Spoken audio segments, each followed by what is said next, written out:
ठाणे प्रभाग 10 मध्ये राष्ट्रवादीचे नजीब मुल्ला विजयी झालेले आहेत। अजित पवारांच्या राष्ट्रवादीचे नजीब मुल्ला विजयी झालेले आहेत ठाण्याच्या प्रभाग क्रमांक 10 मध्ये। ठाणे प्रभाग क्रमांक 10 मध्ये राष्ट्रवादीचे नजीब मुल्ला विजयी झालेले आहेत। अजित पवारांच्या राष्ट्रवादीचे ते उमेदवार होते। तर प्रभाग क्रमांक 207 मध्ये भाजपचे रोहिदास लोखंडे विजयी झालेले आहेत। मुंबईतली ही अपडेट आहे। ही आणि अशी प्रत्येक अपडेट आपण पुढारी न्यूजच्या टीव्ही स्क्रीनवर सकाळी 7 वाजल्यापासून अगदी अविरतपणे पाहतोय। आणि पुढची अपडेट आहे प्रभाग क्रमांक 193 मधून ठाकरेंच्या शिवसेनेच्या हेमांगी वरळीकर विजयी झालेल्या आहेत।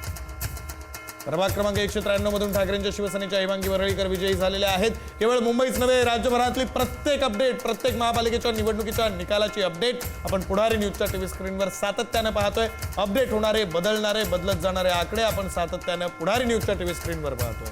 प्रभाग क्रमांक 208 मधली सुद्धा अपडेट आपण पाहिली।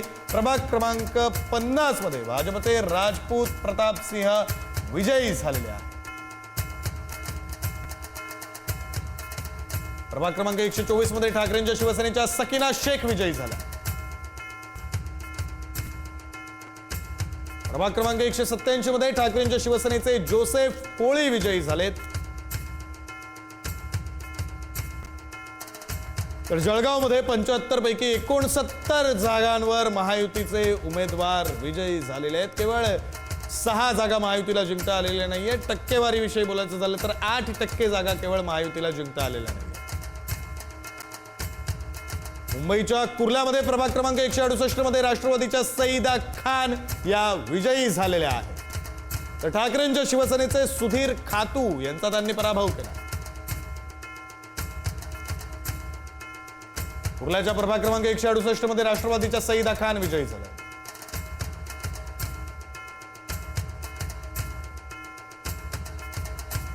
मुंबईमध्ये आतापर्यंत कोण कोण विजयी झालेले आहेत? तेजस्वी घोसाळकर विजयी झालेले आहेत। भाजपच्या उमेदवार धनश्री कोलगे यांचा त्यांनी पराभव केलेला आहे। ठाकरेंच्या शिवसेनेच्या त्या उमेदवार होत्या। तेजस्वी घोसाळकर सुद्धा अगदी काही दिवसांपूर्वी, काही आठवड्यांपूर्वी ठाकरेंकडून भाजपमध्ये गेल्या होत्या, मग त्यांचा आता भाजपच्या तिकिटावर विजय झालेला आहे। प्रभाग क्रमांक 3 मध्ये भाजपचे उमेदवार प्रकाश दरेकर, प्रवीण दरेकर ते भाजपचे विधान परिषदेचे आमदार आहेत। त्यांचे बंधू प्रकाश दरेकर प्रभाग क्रमांक 3 मधून विजयी झालेले आहेत। तर रोशनी गायकवाड ठाकरेंच्या शिवसेनेच्या उमेदवार होत्या, ज्यांचा पराभव त्यांनी केलेला। प्रभाग क्रमांक 73 मध्ये लोणार रावत विजयी झालेले आहेत ठाकरेंच्या शिवसेनेच्या। तर दीप्ती वायकर यांचा पराभव झालेला आहे। दीप्ती वायकर या उत्तर पश्चिम लोकसभा मतदारसंघ मुंबई याचे खासदार असलेले रवींद्र वायकर यांच्या कन्या आहेत आणि त्यांचा पराभव झालेला आहे। प्रभाग क्रमांक 87 मध्ये पूजा महाडेश्वर विजयी झालेल्या आहेत ठाकरेंच्या शिवसेनेच्या उमेदवार। तर महेश पारकर पराभूत झालेले आहेत। विश्वनाथ महाडेश्वर यांच्या परिवारातल्या महाडेश्वर यांचा विजय झालेला। सोलापूर महापालिकेमध्ये एमआयएम आतापर्यंत 7 जागांवर विजयी झालेला आहे। सोलापुरात इतर 5 जागांवर एमआयएम आघाडीवर आहे। 7 ठिकाणी विजय झालेला आहे। सोलापूर महापालिकेमध्ये एमआयएम आतापर्यंत 7 जागांवर विजयी झालेला आहे, तर 5 ठिकाणी एमआयएम आघाडीवर आहे। शिवाय राज्यभरातल्या सगळ्या महापालिकांची अपडेट, प्रत्येक अपडेट, आकडेवारी, कोण कुठं किती जागांवर आघाडीवर आहे या संदर्भातली प्रत्येक अपडेट आपण पुढारी न्यूजच्या टीव्ही स्क्रीनवर पाहतो।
मोठी अपडेट येते मुंबईमध्ये प्रभाग क्रमांक 202 मधून ठाकरे सेनेच्या श्रद्धा जाधव या आघाडीवरती आहेत।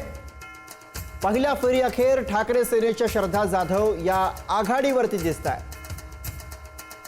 प्रभाग क्रमांक 202 मधला हा निकाल भाजपचे पार्थ बावकर हे या क्षणाला पिछाडीवरती आहे। तर डॉन अरुण गवळी याच्या दोनही मुली पराभूत झालेल्या आहेत। डॉन अरुण गवळी याला या निवडणुकीमध्ये मोठा झटका। वॉर्ड क्रमांक 212 मधून गीता गवळीचा सुद्धा पराभव झालेला आहे।